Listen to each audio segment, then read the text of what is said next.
comes to selling and discounting, how can you create problems for yourself and not even know it? I'm Scott Sylvan Bell. I'm coming to you live from Sacramento, California on a perfect day to talk about sales and a perfect day to talk about the psychology of discounting with a buyer. So on the board here, I've got a couple of examples written, and we're going to talk about a product, a service, a widget, a gizmo that's roughly $10,000, okay? It's an easy number to deal with. It's an easy number to figure pricing out with, and I want to talk to you about the different levels of the discount, okay? So what you might have would be considered a tight discount, would be 2.5%. So you're selling a product for 10 grand, you want to sell it for a tight discount, 2.5% is about what most credit card companies charge for a processing fee. So you could get away with talking to a buyer and saying, hey, look, if you want a discount on my $10,000 product, widget, or gizmo, I'm more than willing to give you 2.5%. And you may have some buyers go, well, you know what, that's not enough money for me. That's not enough of a discount for me to move forward. I want more money, okay? And so what you'll find is it's easier for you to work within the parameters of starting small and going smaller than it is to start big and then have nothing left over. So it may very well be that your second move with the buyer is to move forward and say, okay, instead of 2.5%, I'm going to give you a 5% discount. Now, think about this. There's plenty of stores out there that have pre-primed people to know that a 5% discount is good. I'm thinking of some box stores that sell goods and sell services, and then when you join their club, they get you 5%. So they've already been psychologically primed. They're already used to this number of knowing that 5% is a good deal. Now, what I want to go over with you is where you can hit danger zone. 2.5%, 5%, you're cool. People are going to believe that your pricing structure is tight. But after this is where salespeople really fall down and where they really have problems, okay? So a 10% discount. I do a lot in in-home sales, and for whatever reason, buyers think that there's automatically a 10% discount that they can have. So since buyers think it, salespeople fall back on this all the time, I'll automatically give you a 10% discount. And in the mind of the buyer, there's a point where they got to go, where is the pricing real?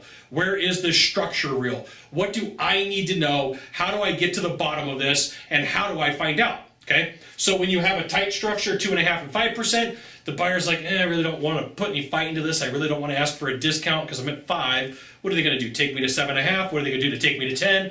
They're usually happy with it. Now, I've sat through lots of sales presentations. I've watched lots of negotiations, and what you need to know is you need to be prepared for 3 volleys. Your product is 10 grand. The first thing you roll out is 2.5%. Buyer says no. That's volley number 1. Buyer comes back and says, I want a better price. You give them 5%. That's volley number 2. They don't agree with it. And then finally, people believe that in volley number 3 is where the real pricing structure is. So in this example, I might go 2.5, 5, 7.5 instead of 2.5, 5, and 10. And I'm not adding all those up. I'm saying at the bottom of it, $10,000 product, you ended up with a $750 discount. So here's what I see salespeople struggle with a lot when I ride with them, when I work with them, when I role play with them, is automatically they shoot for this 10% discount and the buyer hits the greed gland. The buyer's like, greed, greed, greed, greed. How much money more can I get off?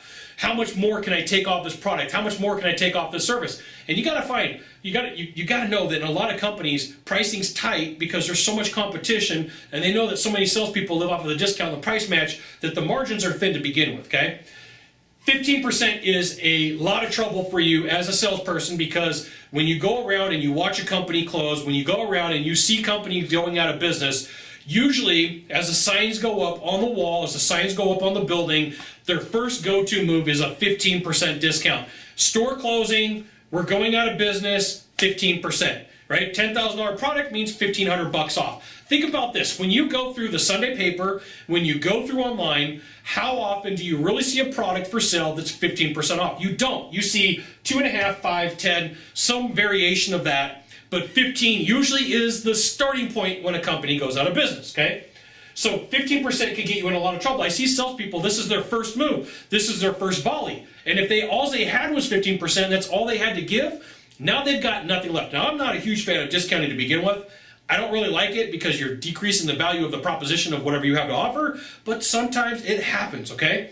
Last off, anything above 20%, you're inducing the greed gland. 20% is usually the next move when a company is going out of business. 20% is what you see like when in my mind, when meat is marked down. I'm thinking about barbecuing today. When meat's marked down, when it's sitting too long, there's a problem, right? You can create problems by inducing the greed gland of the buyer by how much you discount. So you're like, Scott, what should I do? Well, here's what I do. Here's my belief for products and services that I work with.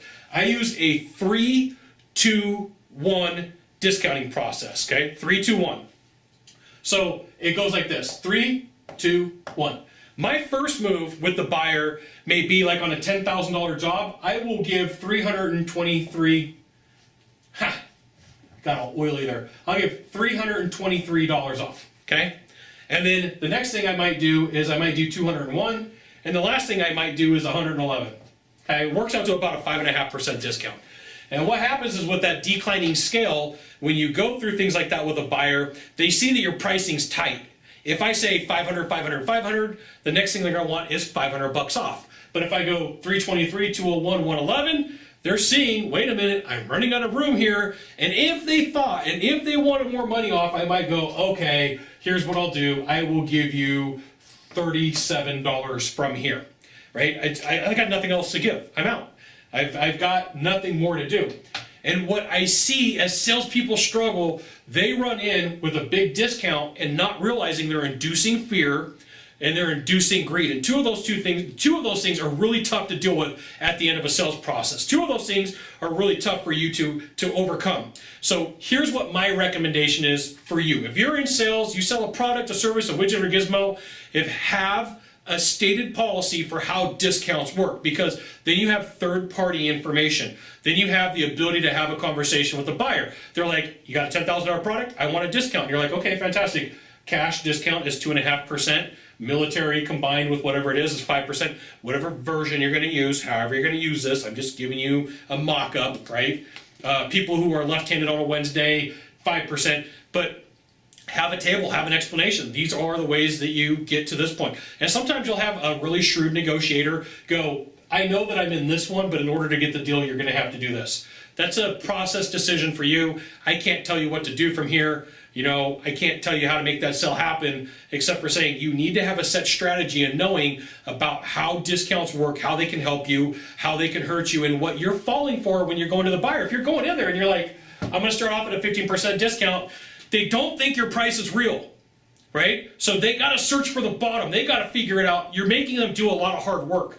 You're inducing the greed gland, which is like here and here, and they're no longer thinking about like, I like the product, I like the service. They're thinking, how much more money can I get off? And what happens is, once you're down here in this danger zone, drop my pen. Once you're down here in this danger zone of 10 and 20%, 15, 10, 20, something like right in here, what you're going to find is this is where you start hitting people, giving you the objection after they negotiated for a discount, saying, I want to think about it, because they don't think what you have to offer is the bottom. They're thinking like, okay, if I give this guy one more objection in the sales process, what he's going to do is I'm at 20% off, they're going to take me to 25, or I'm at 25 off and I'm going to take them to 30. And last of all, you've devalued your product or service. You've given a fantastic sales presentation. You've talked about what you have to offer. You've talked about what you're going to do. But like now all of a sudden, you're like, the person's like, I thought it was cool, but where is the real price? And if the price isn't real, is the value proposition real? If the price is real, is everything else not real? It creates a lot of doubt about your sales process. It creates a lot of questions about, are you really doing the right thing? So to give you a recap, a tight discount may be 2.5%, maybe 5%, just depending upon what you offer. 10% may be the point where people think it's believable.